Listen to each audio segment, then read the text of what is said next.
What is happening, YouTube? Welcome to my second rest day. We have a few things on menu today I want to show you. Let's get into it.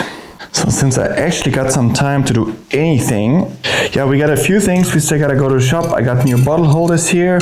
This is kind of my bike is actually the bike shop. I just brought it away. So there is no bike here missing. But this is, the bottle holder from the back. Problem is, it's like a 3D printed product.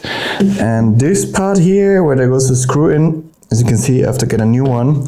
And I hope it holds, because this one doesn't hold. As you can see here, these are the new bottle holders. It's basically impossible to lose a bottle with these. I got two of those. Now this is my BTA, and as you can see, the top one has an old one there, and what goes on top of this beast is then this one. This is just a drink one. Problem is, if you want to put the other one below, as it would be like this, you can imagine this goes then under the front. Here's the air bar to the front, and then I have here the tube where the drink out, and there's another one for my nutrition. But problem is, there's one sticking out, so I'm gonna go to the shop and saw this off. They have some saws there, so for mechanical stuff. So I have to saw these ones off, but then also the other end coming up. So this one doesn't fit. So that's not fully sawed through, because those screws also are M5 10 millimeters, and try to look, there's nothing shorter than 10 millimeters, which is too long. So we gotta cut this off, this as well, and then it should fit. Then I did bring my triathlon suit already to the person that sewed it in, because the Pro Series this year has like a GPS tracker, like a live GPS tracker, kind of put in the back of your triathlon suit, and then you have live GPS, and it's like a little pocket that needs to be sewed in. So I brought the two suits that I have there, so that's gonna be done as well. Then I just need to print one logo on the suit from Omara, which I chose to do on my arms. It will go on one of the suits, like a nice U in red. Then otherwise I got the blood test results, and we're kind of checking through what we do in the next block. Let's have a look at that now.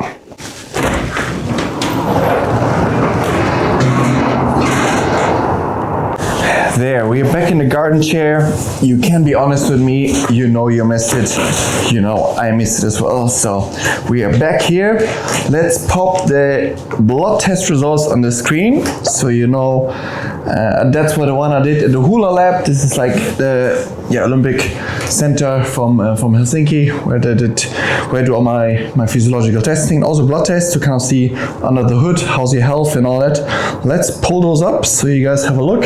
It isn't finished, but I will go through the main ones. So let's pop it on the screen so you see it. So the main thing that stuck out, I know not all of you guys will be fluent in these languages. Some of you will, but hemoglobin, all those things, it's all good. The only thing that's stuck a bit out is the vitamin D. It was at 58, and that should be actually a bit higher. Although half of my supplements some vitamin D, I'm gonna up it with another product and take that on top, because my wife took this other one and she has, I think, 120. So vitamin D is gotta be higher. Obviously, living here in Finland, not much sun around. But even if I think, whatever, some statistics, I think like, at least in Europe, like in January, 70% of Europe is vitamin D depleted. And if you check, that's a fun fact, if you check, I think there's 990 things, literally, you can get as symptoms if you're vitamin D depleted, which is like sunlight and all these things. That's where you get it, obviously, but if the sun isn't there, a bit of a trouble. So that one, I add supplement, that's a learning from this one. And then actually the ferritin also, there was pretty low in the past. There you see that's the third at the bottom there. 89, which I was at 120, but let's go back, have a look back at like, when was it, 2-3 years ago? I had it like at 20 or 30, like really low. It was basically iron. And if you do a check like that, because there are some ranges, for example, the ranges is 30 to 400 is good. Yeah, for what 30? For surviving. For doing an Ironman, I heard someone talk, there's no science, it's bro science, some coach talk about it, but he said basically anything under 60, you can forget doing an Ironman, how it works. Also how it works with the blood, and it has to carry all this stuff. So you really need good ferritin if you're an endurance athlete. So if you're feeling really low motivation, everything is hard, if you haven't taken a blood test in like 10 years, just do it, just doesn't cost a lot. Most likely, if you can say you have symptoms, you can also get it for free from insurance. So anyways, ferritin is 89, not bad, but like I said, it was at 120 before. So I'm also gonna take now the good supplements anyways have iron with vitamin C coupled. So you take it like that. That I think is the best way the body can take it up. So that's a learning. So those two, and otherwise, body looks normal and healthy. Nothing that speaks out of the line from what I had before. So this is obviously still my easy week. This is my second off day, full rest, and it's not fun at all. I'm trying to make it all positive in this video and all, but today is a horrific day. That's why people and athletes say, I don't feel good when I'm doing rest day. Yeah, no shit, you don't feel good. First, you don't exercise, all those, but otherwise, you actually let the fatigue come out.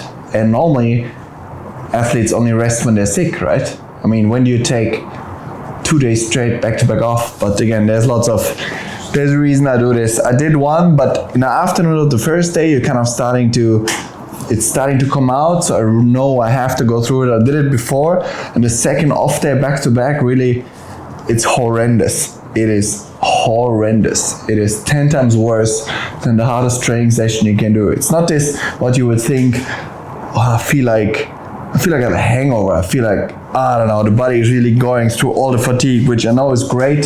So I have to stay relaxed and just, you have to walk a bit. Yeah, you can't just sit around. You have to obviously still do a bit and keep moving, but it's horrendous. But that's why I just know this whole week, you absorb it, because you can keep going. I could have just kept training. And when you keep training, even if you do like, let's say, an easy session, morning, evening, you always stay a bit in the go mode. Also, the body-wise, you're always a bit in this adrenaline mode again, and you don't let it fully come out. But trust me, that fatigue that I feel now, I'm like, thank God I have such a great system now. That fatigue and all those things, it's not like you can push them down. Like some athletes, they push it down for 2 years. They have 2 years of hard racing, and then they implode. Implosion. Massively gone for a year or two. That's a definition of implosion. So people love to override it and like, oh, let's push against this fatigue. Let's go. No. There's a time for training hard, but I know from the history, that's why I said this 3-run rhythm, 3-week load, 1 week easy, it works for me. And it's great. So the whole week, also mentally, training is not on prior one. I will, from tomorrow on, do all the sessions, obviously. We're still gonna hit 80K in those 5 days, all easy, except the long run, we do some LT1 work. Outside of that, really swimming, a bit of short stuff, but no intensity. So the whole week, also mentally, is a reset to really, still gonna be 15-16 hours of volume, but all easy and low aerobic. Then we are also planning, it's nothing set in stone, but we're kind of going back and forth a bit for the next block. So we are striking a balance a bit between, on the one hand, not on one hand, number one is long-term potential. Also long-term, even for the June race, is more important than that, because it's different now. If I would focus all my training for the half distance, which even if I would do that, as I talked about, I wouldn't win anyways. So that's a bit of a hard part, to be honest, because I do struggle with it. And you feel it coming a bit again for the races as well, because you know numbers. First and foremost, triathlon is a math game, right? It is.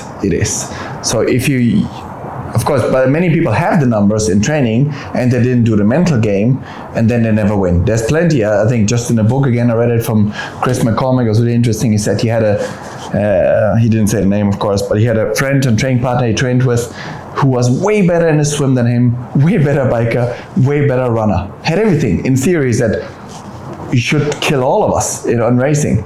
Should be Ironman world champion in training, basically.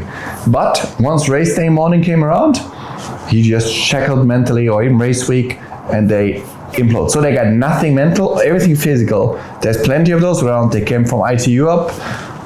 Everything is right. Every threshold under the sun is right, and it just doesn't perform. So my problem is, I believe the mental side I'm very good at, My problem is I haven't done the work yet, because there's no magic to, you can't just catch up with guys who stopped high school, who went all in and all that stuff. You have to do the work. And I'm in a phase that I'm going towards it, but you don't have winning numbers.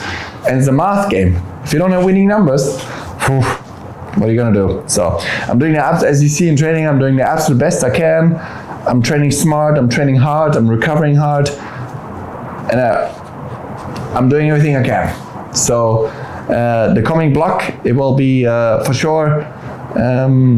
I won't say everything yet because it's not set in stone. Let's just, once it's set in stone, we're just getting back and forth with some details for sure. But it's going to be an exciting block. I really look forward to it. And once I know, in the coming days, probably I'll let you in on the next 3-week block. What for sure will happen though is today is the 25th of March. On the 6th of April, that's a Sunday, we're flying in the morning to Nice, France for 10 days. Yeah. For a training camp there, outdoor riding, the whole shebang. That's why I brought the bike as well to the shop for safety check and everything. So everything is good for outdoor riding, and can't wait for that. So that's going to be exciting to do either way. And then train the absolute best I can. Get especially the swim in order. And yeah, I mean the bike demand for 70.3 race in pro racing. I don't know everything, but I know the math. You know, I know the requirements. For example, even to be in the talking, it's a math game. Most pros know it. You do know the math numbers required. For example, to be in the talking to win a world championship in Kona. That's just a math game, right? There's also math for winning a 70.3 at the highest level, winning a 70.3 at like an okay range level. Like a less known or competitive race. This is math game first and foremost. So you gotta solve the math equation and have the physical elements in the ranges to even consider talking about winning, right? I'm aware of that. I know all those things. I'm very aware of it. So yeah, look forward to it. It's gonna be nice. Gotta stay patient, which is absolutely not my strong suit, because I know I gotta keep cranking these blocks and weeks of load as I'm doing consistently for a good while still before I will actually win. But it doesn't hurt to talk about winning and talk about being the champ, and can only help to manifest down the line. Cannot hurt you. So good. That'll be it for today's video. Short and concise, most likely, but it's a rest day. Not a ton of exciting things on this front, except me losing my mind. I'm trying not to, but I'll get a bit, fix some things now, and I'll see you guys tomorrow. We got a nice swim on the menu, easy run, easy bike. See you tomorrow.